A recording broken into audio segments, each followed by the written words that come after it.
First up, Emma-Louise has been to meet Llewyn, Emmy and their granddad in Glasgow. They've been learning about the life of their great-grandfather who played a crucial role in the British Indian Army. Their story kicks off special coverage on Newsround this week to mark the 80th anniversary of Victory over Japan Day, or VJ Day, which is on Friday. Take a look at this. So this is my great-granddad, Captain Gian Singh. He served in World War II. He got awarded the Victoria Cross, and that's all I know, really. Well, I think Grandad can tell us a bit more. Can we look at some of these pictures? Of course.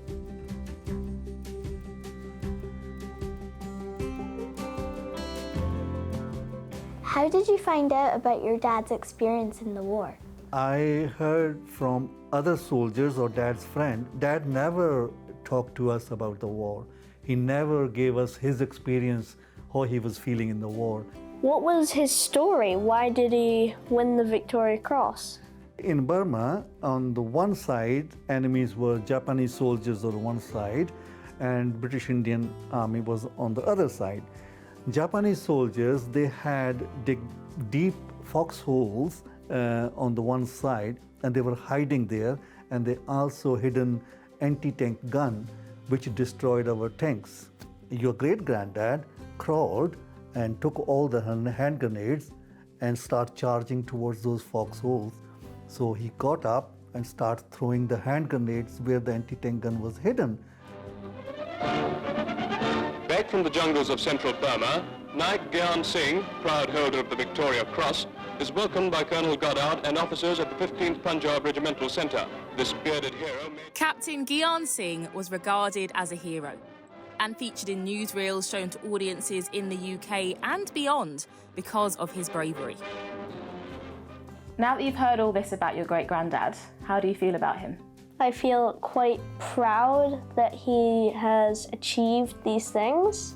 I feel proud of him because he won the Victoria Cross. Why do you think he didn't talk about it?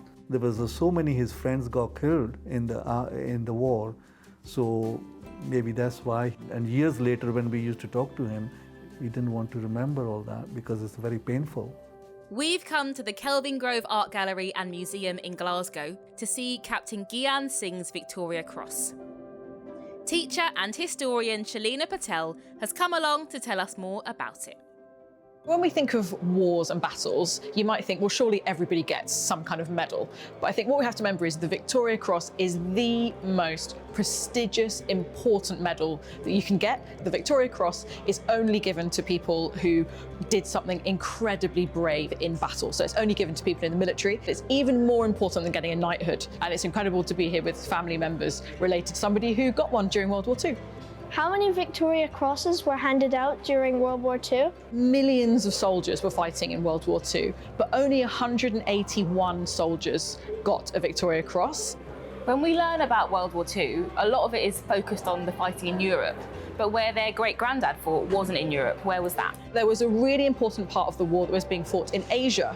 So this war doesn't start in 1939 like the war in Europe does. This war starts at the end of 1941 instead. The British and their allies were fighting the Japanese Imperial Army. And the reason why that part of the war was so important is because what the Japanese were trying to do is they were actually trying to destabilize the British Empire. And your great-grandfather, he got his Victoria Cross for the fighting that he did in 1945. That was when the war in Asia was finally turning around for Britain and the Allies, and they started doing quite well and started pushing the Japanese out of Burma. But that part of the war is something that we don't learn a huge amount about. Why is the war so important? There's this real myth that from 1940 Britain was, quote, fighting alone.